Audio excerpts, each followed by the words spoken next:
AromaYIN requires more props than you'll probably use in any other style of yoga. And when you're setting everything up and keeping track, especially in a big class, it's important that everything stays nice and organized.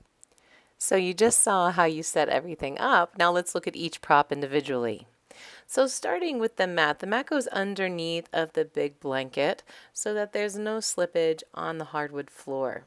Open one of the blankets to its full size and lay on top of the mat for added cushion.